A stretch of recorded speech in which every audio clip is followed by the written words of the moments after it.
You are listening to the Disney Dream Girls, an unofficial Disney Theme Parks podcast, and this is show number 483 for Sunday, the 17th of December, 2023. Where dreams begin. Hello and welcome to the Disney Dream Girls. My name is Michelle Young, and together with my jolly good chum Jane Phipps, we are your guides to the place where dreams begin. Hello there, Jane. Hello there, Michelle. Now, I feel like I'm speaking to you in the future or in the past or on another dimension because you're not here. Welcome to the Twilight Zone. Yeah, I won't be riding the Twilight Zone, I don't think, as you are talking to me in the future on the Sunday, because I think I'll be in the Magic Kingdom. Oh, okay. That's a good place to be on a Sunday. Yeah.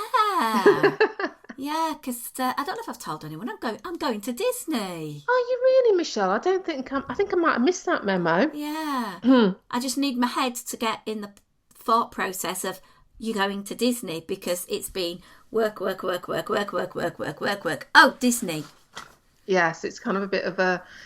I think when you're working as you do in education, and you have to take those moments when you can to take trips abroad, all of a sudden you seem to end up on a marathon sprint to the end of a term or end of your working period, and then literally you stop and then you're catapulted into whatever your vacation is going to be, aren't you? Yeah, I must admit we are incredibly fortunate to finish very early this year. A lot of schools near us finish a lot later, and the plus point was I was able to get a bit of a cheapie. Yeah, you managed to snag a good deal, didn't you? Absolutely fabberoonie deal. And yes, so I'm going to keep this short and sweet. I hope nobody minds. But I need to go and pack. Yeah, make sure you get all your knickers and everything sorted, missus. We don't want any unfortunates, do we, when you're out there? Absolutely not. And I'm all ready for it, Jane, I think. You think, yeah. I think. Listeners, I'll be getting panic text messages after we've recorded this going, where have I put my ears? What have I done with such and such? I've not got any time. I know. It'll be what it'll be. And I suppose this fits into the conversation we're going to talk about today is about having a trip at Walt Disney World, whether it is your first, whether it is your last, whether it's Disneyland Paris, whether it's Disneyland Resort in California, or even going further afield. I think there are some sage pieces of advice that we can remind ourselves about to ensure that the trip is the best trip it can possibly be. And I think for me, and I think because of what we do, because we podcast and we are both consumers of other people's virtual existence by going to the parks all the time and watching a lot of vlogs and following Instagrams and this, that and the other, you get sort of wrapped up in, I've got to do this, I've got to do that, I've got to do this. And it's this idea of, if I don't manage to do this on a trip, my trip will not be perfect. Yeah, it's a very bizarre one, isn't it? Because I think we are bombarded by so much social media that it instills in us a bit of a missing out feeling. So therefore, when we get the opportunity to go to said location, the pressure to not miss out becomes even more so. But I think it's well worth remembering that, especially for those of us that have been multiple times before, each trip is its own little adventure, and it can be as big or as little as you want to make it. Appreciate if people are going for the very first time, it's maybe a little bit different, because you may be thinking, I think, if I go back to our very first visit back in 1991 to Walt Disney World, and there was that element of we didn't know if we were ever going to get back again.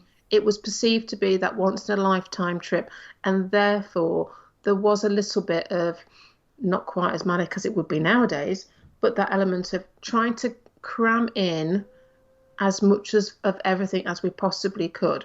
Now, we didn't know that doing that back in 1991 would lead to multiple trips later. And it's something actually Simon and I were only talking about a few days ago prior to recording. And I think for us travelling from the UK or anybody, to be fair, that's got a big distance to travel, and you're spending, let's not be shy about this. You're spending an awful lot of money to get out to, particularly Disney World, and there is an element of, well, make the best of this, and we might not be able to get back again for a few more years, and let's make this really, really special. And then we were saying, but actually, every time you go, whether you go for 3 weeks or whether you go for a week like you're doing this time, Michelle, every time is different. Every time is unique. Every time is special. And every time is what you make of it. And it doesn't necessarily have to be this massive checklist of doing all the rides or eating all the snacks or whatever it may well be. It's sometimes a little bit better to stop, think, and just take a few steps back and actually appreciate where you are in the world, and appreciate that you're having that opportunity to visit and to live in a little bubble for a small amount of time, rather than getting so focused on, I've got to do this, and where's my spreadsheet and a checklist, and the rest of it. Does that make sense? No, I'm completely with you. It can get overwhelming thinking about, oh my word, you've got all of these theme parks to go to, all of these different attractions, all of these things. And I think having a daily focus would be a really good idea, particularly for us that go for an extended period of time, rather than we're going for a weekend, let's fit everything in. So yeah, and I think at the end of that, if you don't get that perfect picture by the castle of the cupcake you've just carried all the way from the shop, just so that it can be just perfect, it doesn't matter. It's the memories, it's the experience, it's the joy for actually being there. And yes, whilst it is nice to get those wonderful pictures, those great memories, you've got a brain. It'll stay in your brain. It is, and I think, having grown up in the era, showing my age now, where we didn't have social media and we didn't have digital cameras, we didn't have mobile phones, for goodness sake, when I was visiting back in the early 90s. We were fortunate. We had a decent-ish camera, 35mm, and Simon borrowed his dad's video camcorder, which for the time was a bit fancy. But we've got those memories to look back on.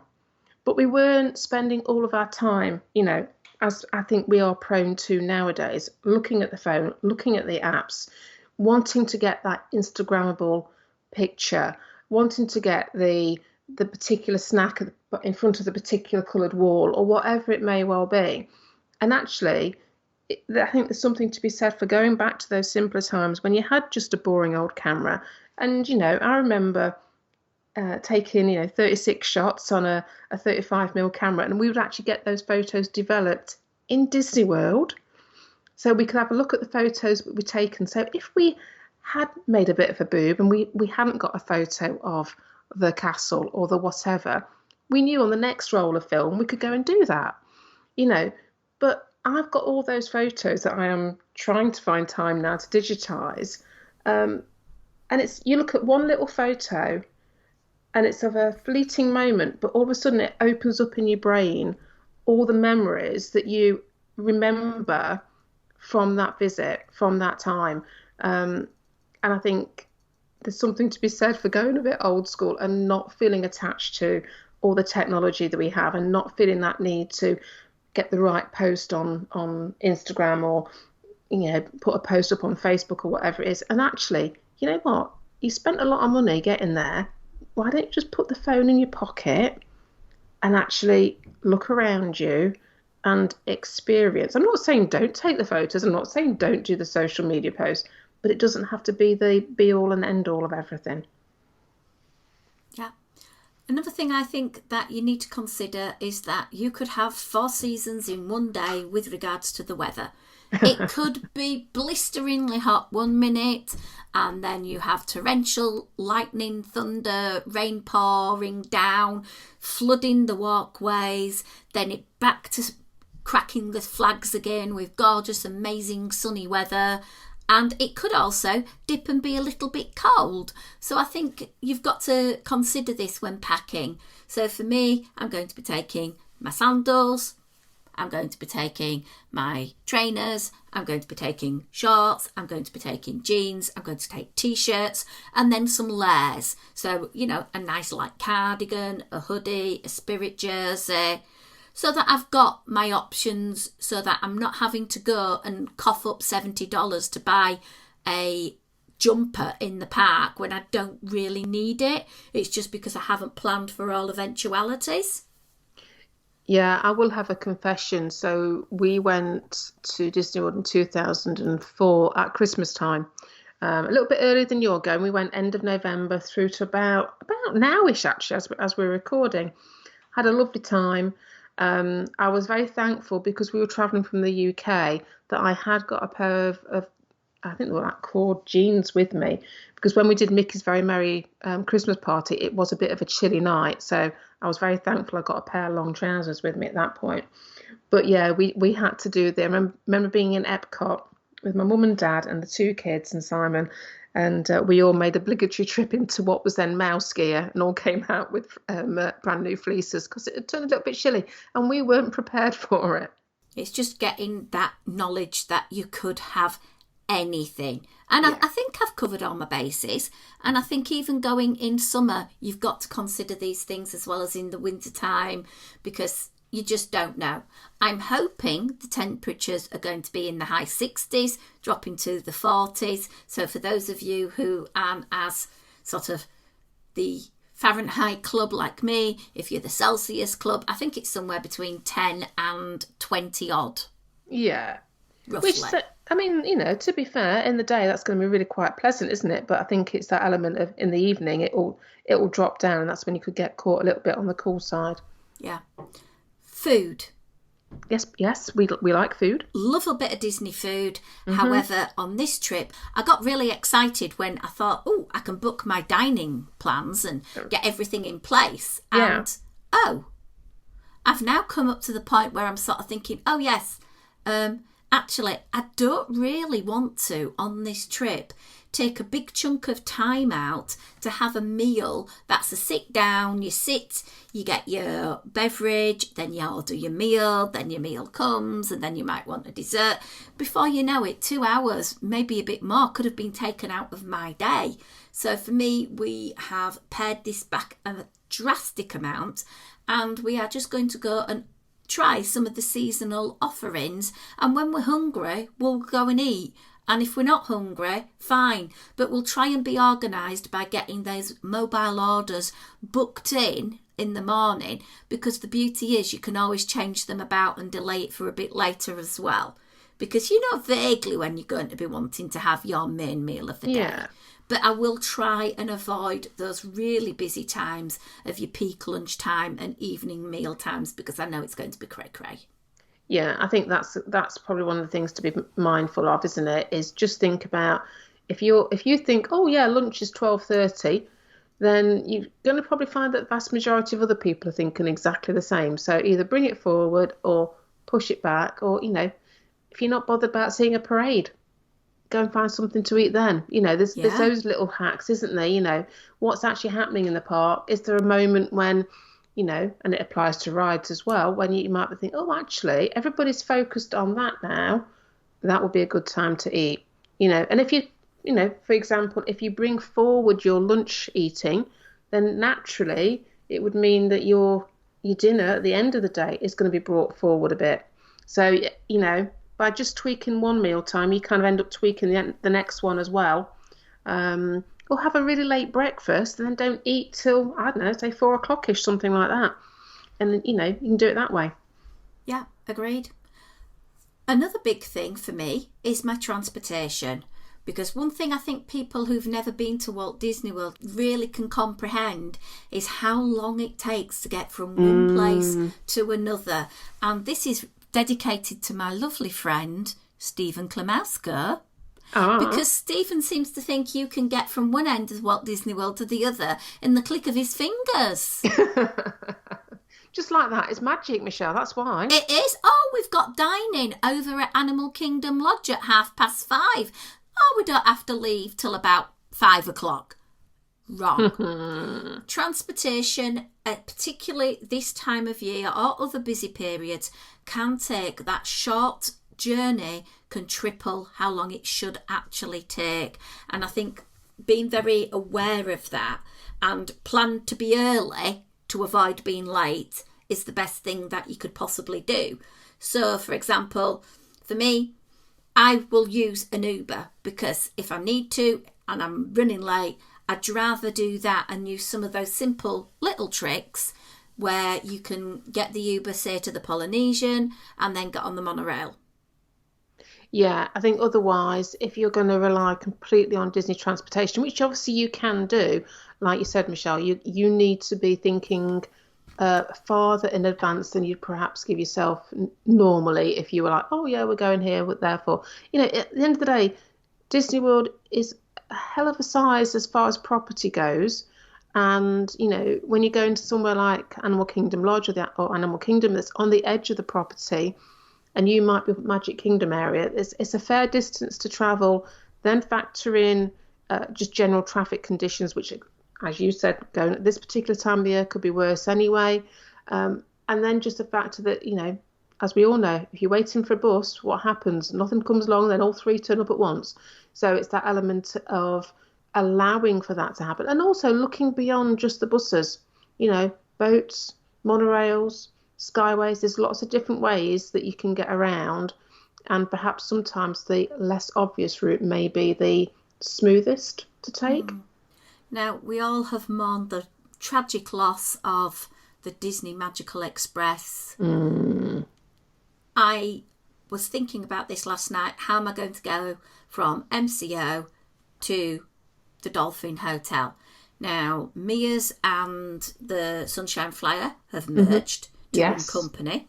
Yeah. And it would cost me $67, I think, and some change to do 2 people for a return trip, which I don't think is too bad. No, I was, yeah, that's fine by me, yeah. Buses tend to go about every 20 minutes, but it can take up to an hour to get you from the airport to your resort, depending on where on the drop list your resort is going to be. So you could be thinking from the time you get from the bus stop to the time you get to your resort, that could be an hour and 20 minutes maybe. Yeah. So that could be quite a while.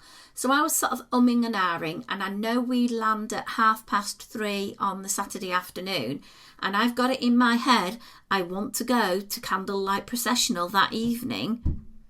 Okay. So I think it's going to be one of those times where I'm going to have to put my hand in my pocket, book an Uber from the airport, get to the hotel, get checked in, then get over to Epcot so we can have something to eat while I'm waiting in line to hopefully get tickets to go and see this. Because for me, this is one of the must-do things of the trip, is the Epcot Christmas experiences, because I've never done this in Walt Disney World before. So I don't mind paying what it's probably going to be about $65 on the old Uber, but it'll save me a lot of time because that transportation is normally about 20 minutes in the Uber. Yeah, and again, it's playing it canny, isn't it? And recognising what you need to do, and those moments when time is of the essence is perhaps the moment that you go, right, okay, I know I have all this free transportation or this cheaper transportation at these particular points. However, if I need to be somewhere at a certain time and I can't guarantee, you only need your plane to come in a little bit late, Michelle, and that type of thing, isn't it? Where, then you're going to be like, no, Mia's is not going to crack it for me. I need to get somebody to get me where I want to be as quickly as I can. No, completely agree. Although it is very bizarre.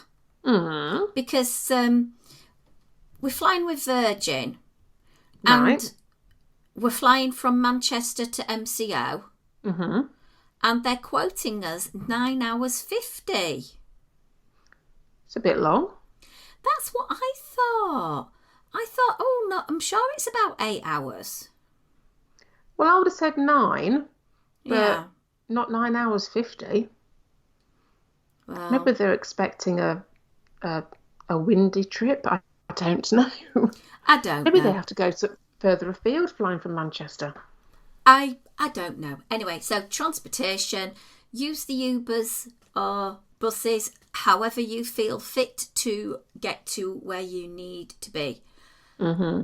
Another one is, oh my word, please, please, please, make sure you know what needs a virtual queue, because you ain't getting on Guardians or Tron without that virtual queue. Bookable at 7, but also, particularly more so for Tron, don't turn up late, because they don't care what your excuse is. No. You aren't getting on that attraction unless you are there at the right window.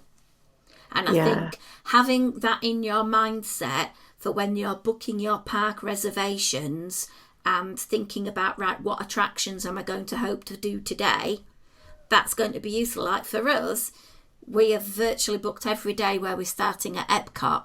1, it's near the hotel.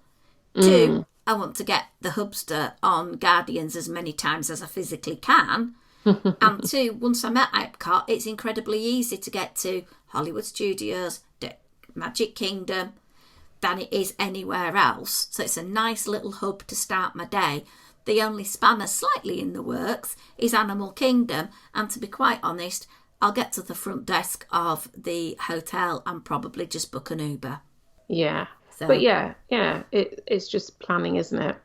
yeah. But then there's the converse side of it. I'm saying to you, plan, make sure you have an idea in mind, but then don't laminate an Excel spreadsheet and expect everybody to follow it like a military operation, because it doesn't work like that. Rides go down and queues form on one attraction, not on another. The weather could cause a problem. An unexpected bit of digestive upset could cause an issue. Anything could cause you to have a hurdle in your way. You may decide to spend more time looking at the shops. You may fall upon a character meet with no queue. So going with the flow with a vague idea of accomplishments is my top tip out of any tip I could give to anybody. Yeah, and I think coupled with that, then, Michelle, depending on your experience level, I think it is vitally important if you are not used to the parks that you take that bit of time and do some research, because otherwise, things like the virtual queues and whether you want Genie Plus or not, those type of things, because I think people who don't visit the parks regular enough will not be aware of these as much as say we are. It could take you a bit by surprise. So I would always say to people, try and do a little bit of research beforehand. There's so much more information out there than when you and I were first travelling out to the Disney parks. So you can find it, and there's plenty of people out there with lots of different pieces of advice, not just us. And just take a bit of time. I always say that doing that little bit of research ahead of time it helps build up the excitement, the anticipation for your vacation. So it's worthwhile doing. And like you say, Michelle, I would adopt the same attitude as you. Have a skeleton of a plan, but don't get hung up on the minor details. If things happen, things happen. But if they don't, it's probably because you've done something else that you weren't expecting and that was really impetuous, or that you've really enjoyed and you hadn't even thought about doing. I will be honest, Jane.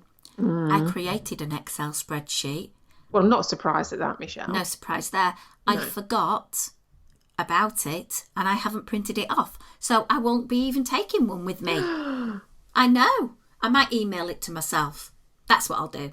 But it's not going to be laminated, and it's very much a guide because we've cancelled, as I said, quite a few of our dining reservations. So I think we've only got 3 left. So we've got the Space 220 lounge, which I'm going to try and just manage to go up to the lounge. Tom can order himself a soda.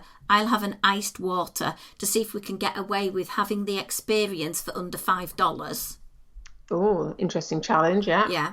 And we've also booked the breakfast at the Ale and Compass, which we mentioned before, which was the super good, amazing value for our last day. And Tom really is keen to go to 50s prime time. So I've never been, so that's all we've got left. But you never know. As and when you do these things, there's not just because reservations for some places can be hard to get. Reservations do get cancelled. So who knows? You might even find something at the spur of the moment. Even if you don't plan massively for your vacation, you might find that, as and when you're out there, things may just be shining on you in the right light, and you never know what might come your way. Absolutely. Well, everyone, I hope you've enjoyed this little bit of a conversation Jane and I have brought to you. I would like to say next weekend on Christmas Eve, we'll be releasing a fantastic chat we had with Kat and Lewis, listening to that. And then at some point, Jane and I will sit round the mic and have a little bit of a chat and a trip review from my trip and kick you off into 2024 with a big Disney smile on your chops. Wow, 2024, not long to go now. So have an amazing, wonderful holiday time. If you celebrate Christmas, Merry Christmas, because that's what we say in England. We don't say Happy Holidays, we say Merry Christmas. Merry Christmas. And until next time, don't forget to follow us on that there Instagram, because I will be sharing all my content over there. But it's a goodbye from me. And goodbye from me.